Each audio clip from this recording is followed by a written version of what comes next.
जम्मू कश्मीर के राजौरी जिले में बुधवार को सुरक्षा बलों और आतंकवादियों के बीच मुठभेड़ हो गई। इस दौरान सेना के 2 कैप्टन समेत 4 जवान शहीद हो गए। जम्मू कश्मीर पुलिस के मुताबिक 22 नवंबर की सुबह 9 बजे सेना को आतंकियों के छिपे होने की सूचना मिली थी। इसके बाद सर्च ऑपरेशन चलाया गया। एनकाउंटर में सेना के 2 कैप्टन और 2 जवान शहीद हो गए। इनमें आगरा के कैप्टन शुभम गुप्ता जम्मू कश्मीर के राजौरी में आतंकवादियों से मुठभेड़ के दौरान शहीद हो गए। इस बात की सूचना जैसे ही शुभम के घर पहुंची तो कोहराम मच गया। चारों ओर मातम सा पसर गया। परिवार के सदस्य अपनी बेटे शुभम गुप्ता के पार्थिव शरीर के आने का इंतजार कर रहे हैं। कैप्टन शुभम गुप्ता के पिता बसंत गुप्ता आगरा में डिस्ट्रिक्ट गवर्नमेंट काउंसलर जिला अदालत में हैं। आगरा के लाल और देश के वीर सपूत शुभम गुप्ता राजौरी के बाजीमाल इलाके में सुरक्षा बलों और आतंकवादियों के बीच मुठभेड़ में शहीद हो गए। फौजी की वर्दी में बेटे को देखकर पिता बसंत गुप्ता का सीना गर्व से चौड़ा हो जाता था। शुभम के परिजन इस वर्ष शुभम की शादी की तैयारी में थे। इसी बीच शुभम के शहीद होने की खबर आई।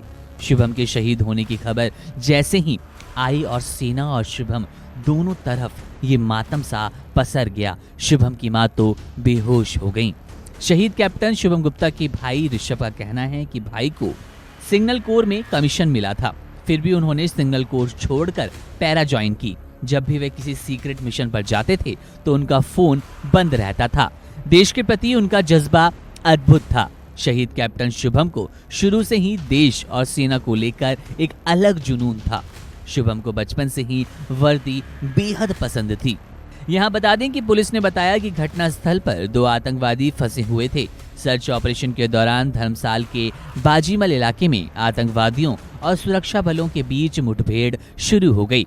अधिकारियों ने बताया कि गोलीबारी में 2 अधिकारी और 2 जवान शहीद हो गए।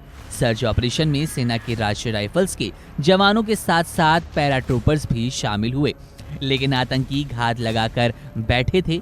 जैसे ही सेना उन पर आतंकियों के नजदीक पहुंची, वैसे ही आतंकियों की ओर से सेना पर ताबड़तोड़ फायरिंग शुरू की गई। इनमें सेना के 2 कैप्टन रैंक के अफसर और 1 जवान शहीद हो गए। सेना का 1 जवान घायल हो गया। घायल जवान को इलाज के लिए उधमपुर ले जाया गया था। बहरहाल मामले में जैसे ही कोई अपडेट मिलेगी आपसे साझा करें। बने रहिए वन इंडिया हिंदी के साथ।